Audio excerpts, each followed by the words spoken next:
Hello and welcome to Good Game, the show for gamers by gamers. I'm Barjo. And I'm Hex, and on the show this week we check out the Castlevania reboot, Lords of Shadow. Kitten meets Blade in the Aussie-developed Blade Kitten. Okay, Blondie Belle, bring it on. And we dust off our racing wheel and do some laps with F1 2010. Plus, Ray brings us another story from GDC Europe and one of the most discussed topics from the conference. But first, can you guess which Castlevania game this is?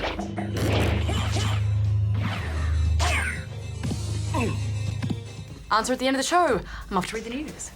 Bye. It's dramatic. Good game. Panasonic Cloud Entertainment, a smallish Silicon Valley subsidiary of Panasonic, has revealed that they are entering the world of handheld gaming. Instead of trying to compete against the DS and PSP for traditional style portable gaming, the Jungle is 100% online and MMO based and features a full QWERTY keyboard and trackpad alongside a more traditional D-pad and shoulder buttons.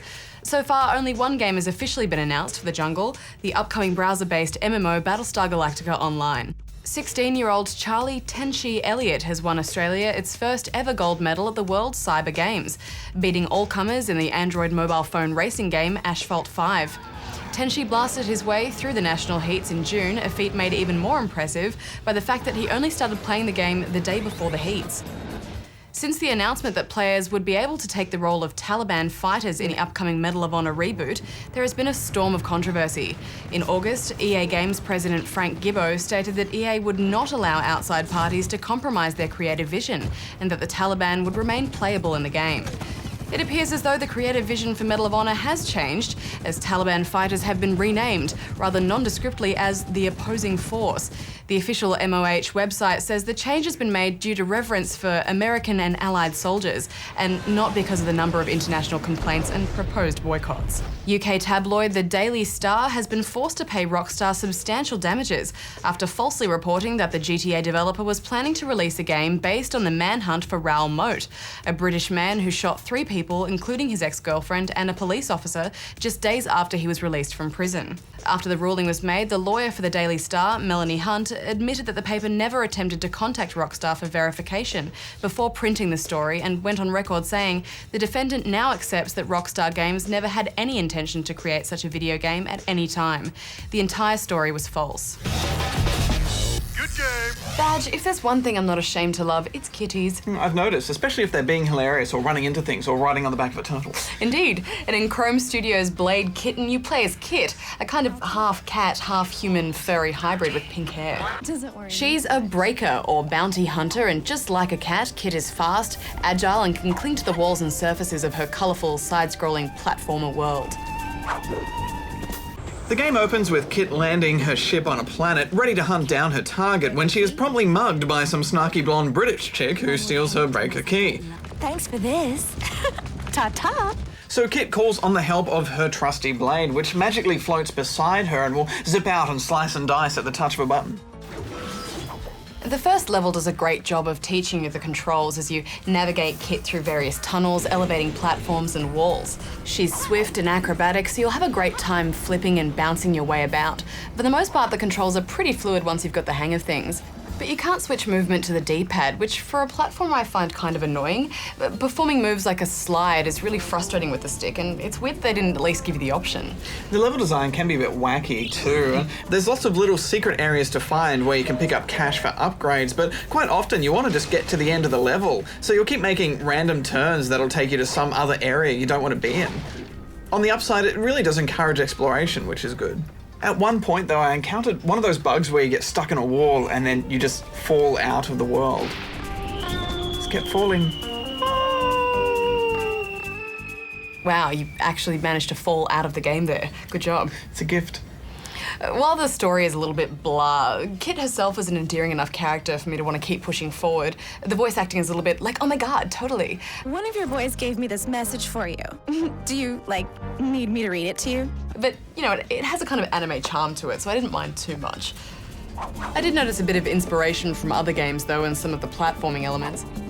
And there's also a kind of dinosaur lizard mount which looks suspiciously like Yoshi, or a featherless chocobo. You can ride him through certain areas, and by sprinting you can break through walls that are blocking your progress, which is handy. Not long into the game, Kit enlists the help of Skiffy. Right, Skiffy? Yeah. a little creature who can extend past the 2D realms that Kit is confined to collect money or unlock doors. Yeah, but didn't you think it was kind of weird how if you hit Y to send Skiffy off to collect some cash, any enemies that were fighting you just stop and hang out and wait for him to finish before attacking you again? That's it.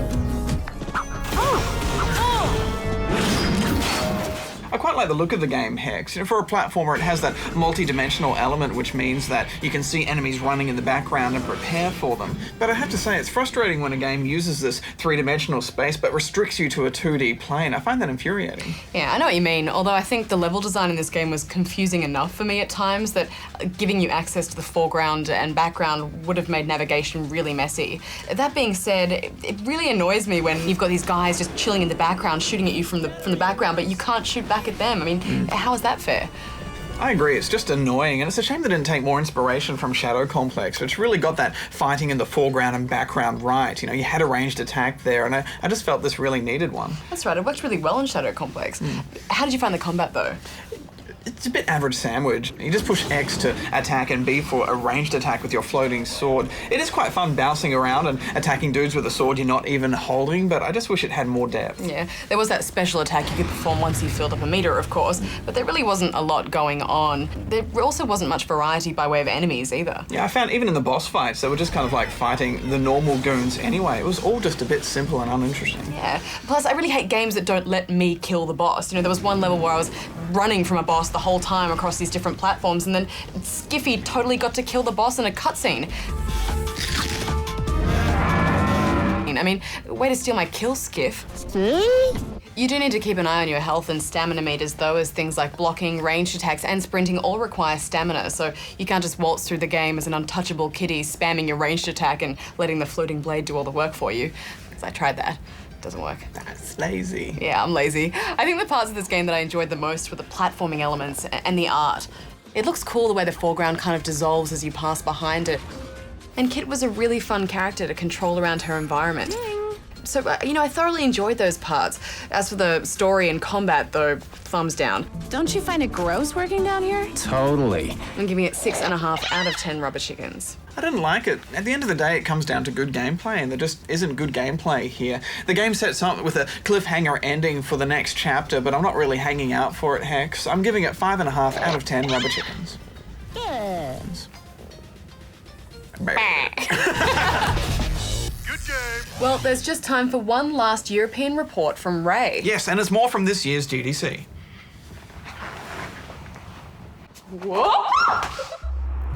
From bulky joysticks to wireless controllers, the way we play games has come a long way. And the next obvious step appears to be a move towards motion control. But at this year's GDC, game developers raised some big questions about what the future of game controls really is.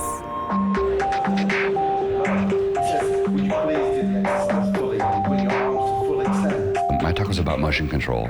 So for Red Steel, our big focus was on motion control. And I wanted to share two big ideas. The first one is that we have to learn as designers, physical motions are hard to learn for people. You've been pushing a button since you were, 3 years old, right? And you can't mess that up, right? You can't screw up pushing a button. It's really hard to anyway. But if I say to you, swing the Wii remote, right? What that word means, what that swing means is incredibly different to every person. So we as designers have to learn how to become teachers in the same way that martial arts instructors teach, or that dance instructors teach, or that, golf instructors teach. We have to actually learn how to teach people to move. The second thing is that people don't want to stand up and exert themselves for fun. They don't want to do that. This is not surprising. This is not a new idea, right? I mean, I think when you think about how excited are you to get up every morning and go exercise, there's not that many people who have that as, part of their core idea of what fun means, right? And so that means that the market for motion control is limited if you're expecting people to really exert themselves, right? If you're making a game, be aware of that because it changes the size of the market. It changes the size of your potential audience, right? But then, of course, we have to look at games like Wii Sports Resort, where the game sold 16 million units so far. So how do we calculate that into the picture, right? So anyway. When should motion control be used and when should it be avoided? There are some genres that for which motion control is a revolution. Pretty much any genre where you're holding something in your hand and swinging it. The question to ask yourself is, this action that I'm doing in the game, is part of that fantasy a physical movement? So if motion control isn't the future for every type of game, this must mean there's still some life left in traditional controllers. But another hot topic of discussion at this year's GDC Europe was how developers can ensure that traditional controllers can remain relevant into the future. More buttons, less control, which is the name of my talk, comes out of a kind of misunderstanding which I think a lot of game developers have, which is if you've got 4 actions on the control pad, that gives them 4 options. And I'm arguing that that actually just gives them 4 things to remember, of which they will remember 1 or 2. And you can scale that up, obviously. It's like a modern controller has 4 shoulder buttons and 4 face buttons and 2 analog sticks and a D-pad. And it's like, that's a huge amount of things to remember. And then we require them to hold this button down and press that button. It's like, people aren't using these controls, even really experienced players, when it actually comes to that moment when they've got to remember what to do, it vanishes. So I'm arguing we really need to move away from that kind of model. And it's a very easy model to slip into, because when you're designing a game, you go, I've got all these buttons, I've got to fill them. So we need to move away from that. With every console getting its own motion control add-on, will movement controls eventually take over? No, not really. There's a huge number of us are quite familiar with them. And for certain types of games, they are the best solution. I would argue there's a huge number of games which really there is no better thing than a controller bristling with buttons. If the hardware manufacturers don't include motion control as an in-the-box standard, like everyone gets one when they buy that for the next generation of consoles, I think that motion control will remain where it is today, which is sort of a niche. So I'm hopeful that that won't happen. I'm hopeful that they'll flip it over and that will change. Good game. Now, it's time to buckle up, rev hands, for Formula 1 2010.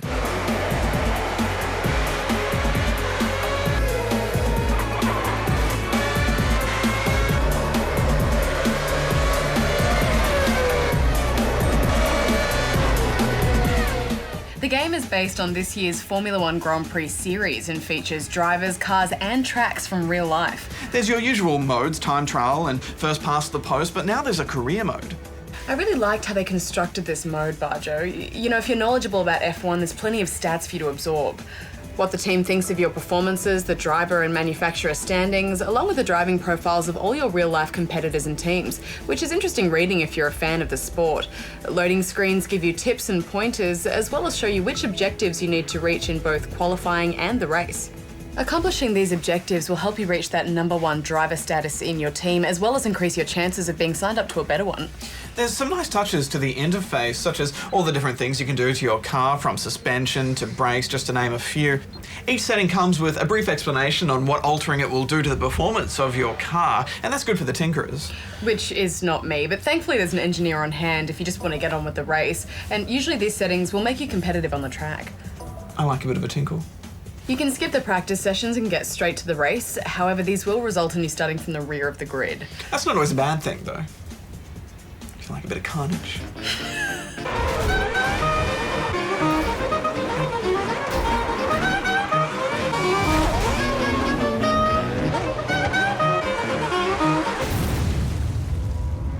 That looked nasty. The damage is impressive. Lose a front wing and the car won't turn, puncture a tyre and you'll see it deflate and distort as you go around corners. And the weather effects are excellent too. It can go from hot and dry to cold and wet seamlessly in one race, and of course your handling characteristics will change as the weather does. I think it was a bit harsh that my first wet race was on one of the toughest tracks in the world. Getting around the Monaco track in the dry is tough enough, let alone with water spraying up in your face and dripping down your helmet. It's ridiculous. I think I spent 3 hours just trying to get around that 16-lap race without destroying my car or getting any black flags. Did you finish it though? Yeah, and it feels good coming first. Satisfying. There are some driving assists that you can turn on and off at any time when racing, like traction control and a racing line. These can be really handy when you head off the road and into the gravel, as your wheels will pick up bits of gravel and dirt that'll make the car tricky to handle until you've rubbed them off. It's good that, most races now come with assist options, so you can really drive the way you want to, but generally we found the cars pretty easy to drive with all the assist turned off. We use the racing wheel for the majority of our playing time, and the game is easier and just generally a lot more fun when you use the racing wheel. I like the little bits of info that the engineer gives you when you're racing. Someone's gone off. We've waved yellows in Sector 2. Such as letting you know when your tyres are at optimum grip or when your engine is overheating. During qualifying, he'll let you know which sectors you're fast and slow in and whether your setup is right or wrong. You're showing good pace for qualifying at the moment. Keep it up. During a race, he'll try and push you to make passes, and he'll also let you know who's fastest on the track and who's winning, and he'll also keep you up to date with changing weather patterns. I quite like that if you're being held up by someone in front of you, he'll let you know when that person is pitting so you can try and overtake. Also, it might sound a bit mean, but I always like hearing that my teammate has crashed out in the race. It just gets me that bit closer to number one. But what was it with those pit stops, Badge? I mean, I got so disappointed that I didn't have full control over the car when hurtling into the pit lane. Yeah, I don't know why they did that. Even if you change it to a manual setting, it still won't let you steer. You can adjust the length of the race from 20% to a full 100%, which makes some of the races nearly 2 hours. But I was so engrossed in the game that I didn't even notice the time go by, Badge. People would come up to me and I'd just hear the roar of my engine or people screaming and blowing their horns when I would spin out. We've tested this on PC and PS3, and even on an 18-month-old PC, it just looks heaps better. I wasn't much of a fan of the online modes, Hex. The leaderboards were okay, but the ghosting system I wasn't a fan of. Cars will ghost for a while and then suddenly reappear, causing you to crash into them, resulting in being penalised. And sometimes I was black flagged for causing a crash that happened even when there were no cars around me. Is my driving that bad? Am I that distracting? Yes, I am. Final thoughts. You know what? I enjoyed this game, and I think if I was a bigger fan of F1 in real life, I would have really loved it. So I'm going to give it 8 out of 10 rubber chickens. The game really comes into its own in full simulation mode, so if you're not a fan of that, you won't get as much out of it, but I really enjoyed it, Hex, as well. I'm giving it 7.5 out of 10 rubber chickens. Good game. Okay, Badge, let's bust out a question. What have we got this week? Well, let's see, we've got this here from Anonymous in I'm Not Telling, New South Wales. Are there any more modern versions of Abe's Oddworld games? I really would like to know because I enjoy playing the older versions. Ah, yes, good old Oddworld. Well, Anonymous, as it stands, there are 4 main games in the Oddworld series: Abe's Odyssey, Abe's Exodus, Munch's Odyssey, and Stranger's Wrath. The original 2 are already available on various digital distribution sites, and the other 2 are soon to be re-released. Munch's Odyssey is also backwards compatible on the 360, but there is a common bug shortly after the beginning where the game will just mute the audio for the rest of the game, which is kind of crap. And there's a PS3 remake of Stranger's Wrath coming with updated visuals and move support scheduled for release around Easter next year. They're trying to make it for the 360, but due to the game being 2.1 gigabytes and the XBLA game limit being 2 gig, it may not be possible. Also, way back in 2008, Max's co-founder Jeff Braun confirmed there was a brand new title in the works, promising the game would have a cinematic quality on a 1-to-1 scale with CGI films. But he also said it'd take years to be released. It's been 2 years now and we've still heard nothing about it, so have your fingers crossed, but don't hold your breath. Good game. Rebooting a game franchise is risky business, especially one as loved as Castlevania. Lords of Shadow is a departure from the series in some ways, but is that a bad thing?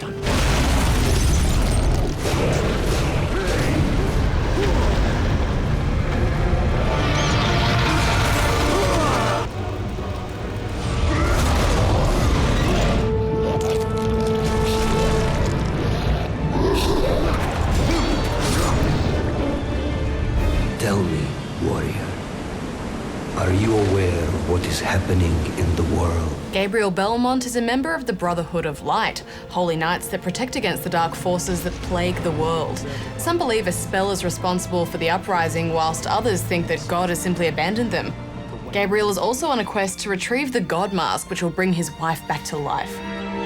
Forgive me. I was not there to save you. Themes and language are steeped in gothic fantasy lore, and mixing in some of those religious elements really gives it a wonderful darkness. Yeah, and it's fun swimming in this world, Hex. Metaphorically, the actual swimming or wading is a bit annoying. Anyway, the main weapon you use is a cross with a hook on one end, a stake on the other, and it's attached to a barbed wire chain. Your only power is the power of Jesus. It takes a few hours for the story to kick in, but you mostly won't be disappointed by it. This is a true adventure that will kill you over and over again and put you in front of tough foes and the odd interesting puzzle. Many of them are trial and error, but there are some inspired ones, such as when Gabriel gets shrunk and lobbed in the music box. There's over 17 hours of gameplay here, so it's a big job. Yeah, big, and there's a lot to praise here as well. Each area opens up with a beautiful score that ebbs and flows as you take in the view and noticeably ramps up upon encounters. Robert Carlyle is a nice choice for Gabriel. Your people perished while you hid behind the one thing that could have saved them. And so Captain Picard's excellent narration and character tell the story like it's written in a book. I firmly believe, Hex, that Sir Patrick Stewart just makes every game better. No, I have seen everything. You certainly have, Patrick. You certainly have. Locations start off outdoors, and you won't actually reach your first castle till about 4 hours in. You'll be rewarded for exploration with magic and health upgrades, as well as projectile weapons and your own dark crystal. I liked the dark crystal, Barjo. It summons a fearsome and hellish boob monster. She's neat. For some reason, Hex, though, I don't like it when a game tells me I can't carry any more fairies.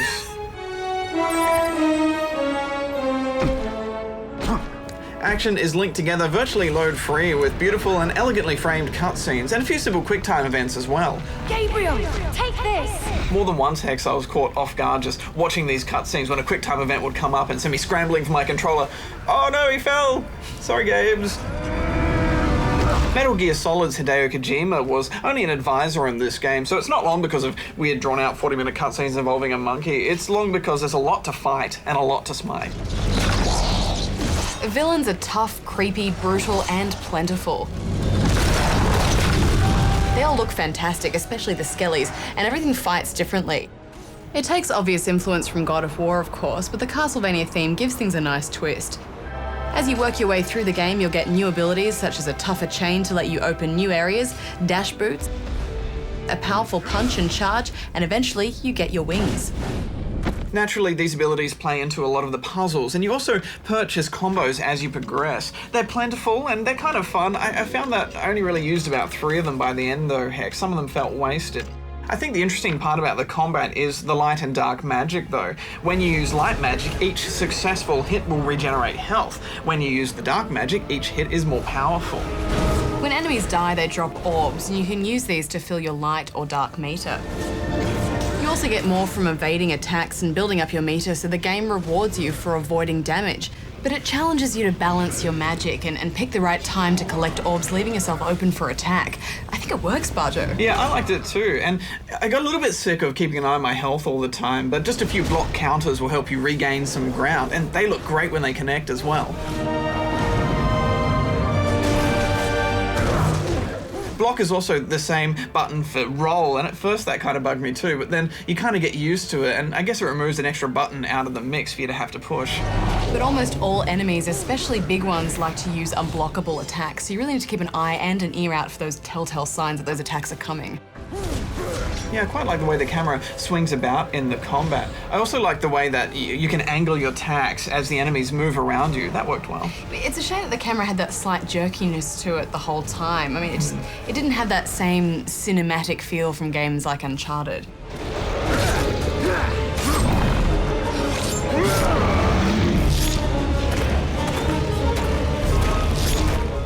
We played this on PS3 and we didn't have any frame rate issues, but it would have been nice if the camera had a little bit less jerk on it. You know, the tracking shouldn't be so rigid.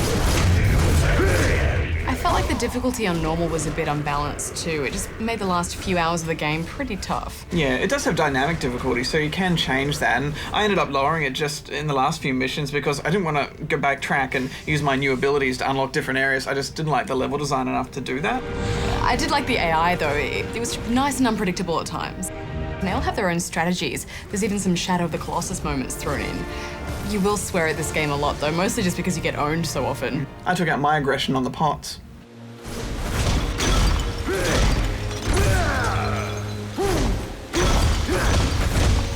I chase the wildlife.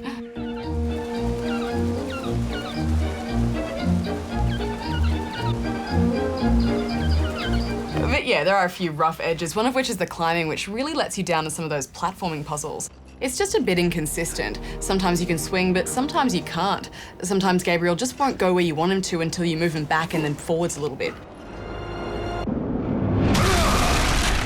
The game forces you down a very strict path, and once you accept that, it's okay, but invisible walls and sometimes confusing level design can drive you a little bit crazy. Yeah, I totally went crazy. If you look at games like Uncharted and God of War, which get invisible walls right, because they just don't have any. You know, they'll have a high cliff or a rubble or something to mask that, or the direction that the game is giving you is so clear you wouldn't even bother trying to go on one of those areas that looks wrong.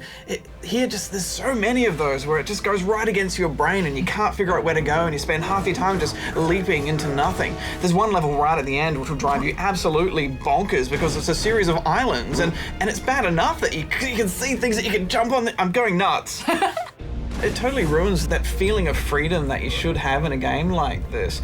Mostly you're fine, mostly you'll push through it because there's so much other great stuff in this game, but while we're talking about it, Gabriel does have a lot of trouble getting a stick in a hole. This game has been receiving mixed reviews critically, and I think it's because there are some fundamental elements to Castlevania, like the exploration, which aren't really much fun to do here, and it's because of that limited freedom. On the other hand, it is a beautiful game with heaps of variety, so if you can put up with the pains and like a little bit of punishment, I think you'll really enjoy it. So it's 8 out of 10 from me.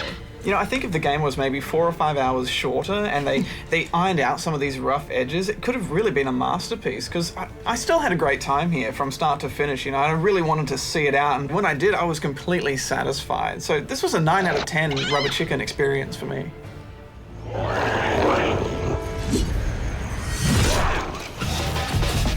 Good game. So did you guess the Castlevania for this week? Crush this flea who invades my castle. It was, of course, Symphony of the Night for PS1 and Saturn, which was recently re-released on Xbox Live and PSN. It was one of the best in the series, adding in RPG elements, backtracking, more exploration, a truly beautiful score. And when everyone else in the 90s was going into the third dimension, it showed the world 2D still rocked. Next week, from the makers of Heavenly Sword comes Enslaved.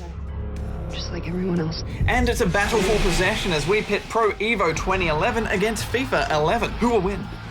As you'd know by now, we've been running a YouTube zombie comp in which you can win our zombie Brian. Details of how to enter are on the website. You can also watch entries or upload entries to the Good Game YouTube channel. Let's check out some of the latest.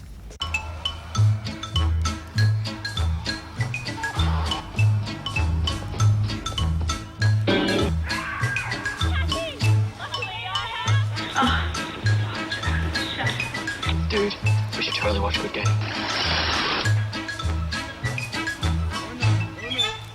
Thanks to everyone who live tweeted tonight. Until next week, gamers, may all your brains be fresh and delicious. Barjo out. Hex out.